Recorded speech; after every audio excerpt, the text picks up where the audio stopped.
We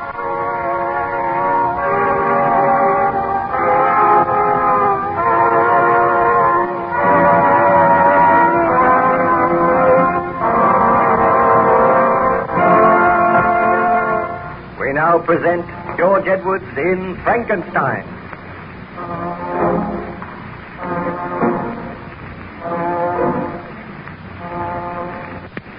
Baron Victor Frankenstein is relating his tragic story to Captain Walton of the good ship Voyager. The vessel is icebound somewhere near the North Pole. Frankenstein is taking shelter there. He told the captain of the creation of the monster and of events leading up to the monster's escape and the murder of Julio.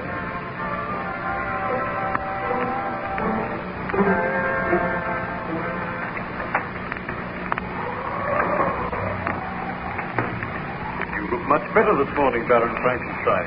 I trust you had a good night's sleep. I feel better, thank you, Captain. Tell me, what happened after you discovered the body of your servant Julio?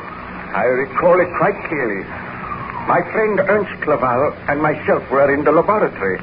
We found that the door of the monster's room had been burst open, and there was the broken body of Julio lying upon the floor. We bent over the body and then Clerval. Do you realize, Victor, that you have unleashed a monster upon the world, a killer? Anybody's life may be in danger. We must make a search immediately. I will organize a search party. All the peasants on the estate can join in the search. I now realize the enormity of my crime. I will aid you, but I do not know what Elizabeth will say when she learns of this. What are the authorities going to say?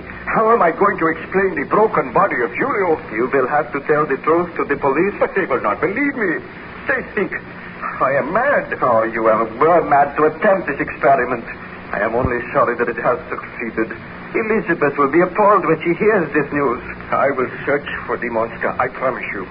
But I do not think there is anything further to fear, Ernst. The monster will perish. I wish that this were only a dream, some horrible nightmare, and I could awaken to find it was not true. God, Julio's body proves the truth of what has happened. I know, but somehow my fear has vanished. I am going to seek my own happiness now. Oh, how can you talk like that when the monster is alive? The monster will be found. If not, he will perish. Let us go for the dream. Tell me, did the police succeed in finding the monster, Baron Frankenstein? They did not. The search went on for days, and still there was no trace of the monster. But my hopes were high. I felt sure that the creature had wandered away somewhere in the hills, and there perished from cold and starvation. There came a day when I had almost forgotten the monster, and my experiments, they seemed like some dim dream of the past. I sought out Elizabeth. Elizabeth, I feel sure that we will have no further fear of the strange creature for which I was responsible. I am asking you now, will you marry me and come away to England? Let us take a long journey together. But Victor, does your conscience allow you to live here? Are you sure that nothing further will be heard of this horrible creature? Oh, it is some months since the monster disappeared and nothing has been heard of it. It is safe for me to go now, Elizabeth. How long shall we be away? For at least 6 months. Then we shall return here and settle down in my home. Oh, please say that you will marry me as soon as possible, Elizabeth. There is only one request I have to make of you, Victor. What is it? My sister's child, William, needs a home. His mother is very ill. His father is dead. Can he come and live with us? Well, of course. I am very fond of William. We shall adopt him, and he shall be as our own child. Oh, you are very kind, Victor. Oh, I am just a man in love with a beautiful woman. Now, let us go and tell your father. We will be married very soon, and we shall make all arrangements for our journey. Well, Baron Frankenstein, I trust you are not too tired to continue with the story? No, I am just marshalling the facts recalling my happy marriage.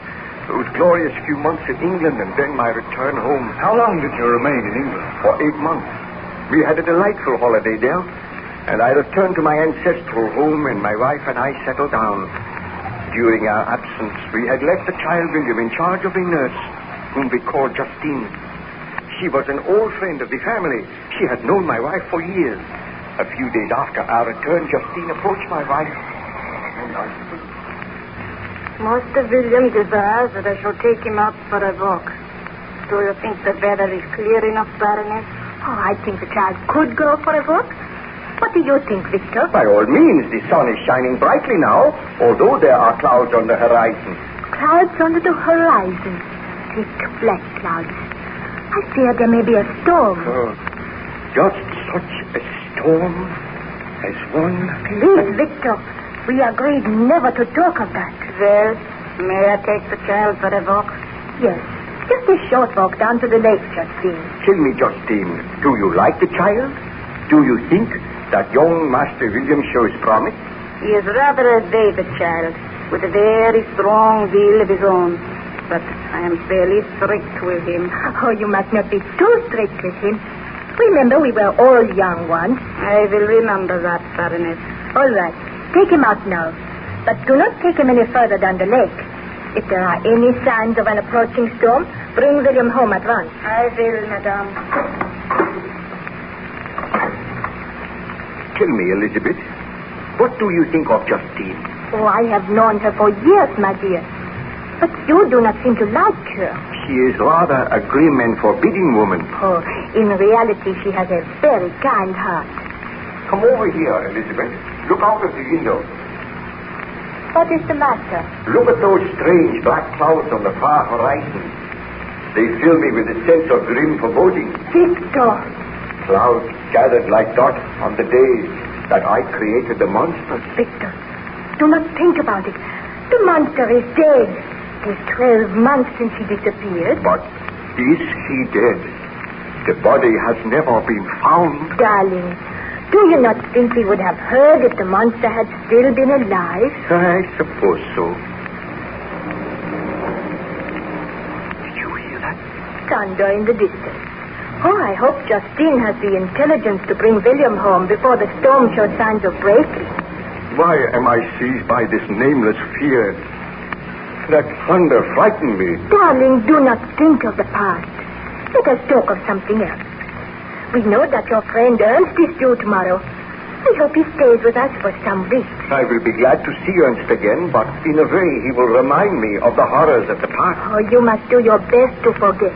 You must try and forget that the monster ever existed. I must tell myself that. I created the monster, and now that monster is dead. I will never see it again. Victor, what can I hear?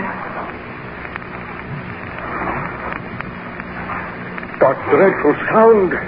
Strange, dragging footsteps. The footsteps are approaching this door. Oh, Victor, I am frightened. The footsteps have stopped. Victor, what can it mean? Look, Elizabeth. The door is opening slowly. So slowly. Frankenstein, my master. We meet again. The monster. This cannot be. I told myself that the monster no longer existed. It is many months since we have met, my master. And now all that you desire. I can walk. I can move freely. I can think. And I can speak. Where have you been? Living in the woods these many months. Watching other folk. Learning to speak as they speak. And almost dying from intolerable loneliness. I come to make terms with you, my master. Terms? What mean you by that? Victor, he looks too horrible. That awful face. Those long, shambling legs. Surely it is not true. Calm yourself, please, Elizabeth. I am an object of hatred and scorn and derision wherever I go. You did this, Frankenstein. You gave me life, but a life which is filled with misery. All men, all women turn from me. Why did you give me life so that I may suffer? If I had a gun, I would put an end to the life which I gave you. I would destroy you. I do not wish to die. I wish to live. I wish to be happy as other men are. Why? What do you ask of me? You made me. You gave life to me. Now make a mate for me, a woman who may share my life with me. What you ask is impossible. It shall be my mission in life to destroy you. Did you not kill my servant? That matters not. We will talk of this again. I have come to make a bargain with you. Give me a companion, someone to share my loneliness. Why should I not know happiness as others know it? Victor, you must not grant his request. Fear not, Elizabeth. I will never grant it. So be it, Frankenstein. You and yours shall suffer for this. What mean you by that? I killed one man, and I can kill others. And unless you heed my demand, unless you fashion for me a mate, then you and all your family will suffer. I will kill them just as I killed that man. I will kill all who stand in my path. I will leave a trail of death and destruction wherever I go. But I will not kill you. You shall live on until I bend you to my will. The creature shall rule the master. Foul monster. I shall kill you now. That puny American. Victor, be careful. He is not dead. He laid his hands on me, and I hurled him away. Rise to your feet, Frankenstein. I am powerless to destroy the thing which I created. You are powerless. We shall meet again. You have refused my demand, but you shall hear from me. Farewell, Frankenstein. Victor, do not go after him. He will kill you. Elizabeth, what can I do? You heard his threat. Let us gather the villagers together so that by uniting we may destroy him. One man cannot prevail against him, but many will succeed in killing him. You are right, Elizabeth. I swear that the monster of my creation shall die tonight. Did you succeed in finding the monster that night, Baron Frankenstein? Ask me no more now, Captain Walton. I am tired.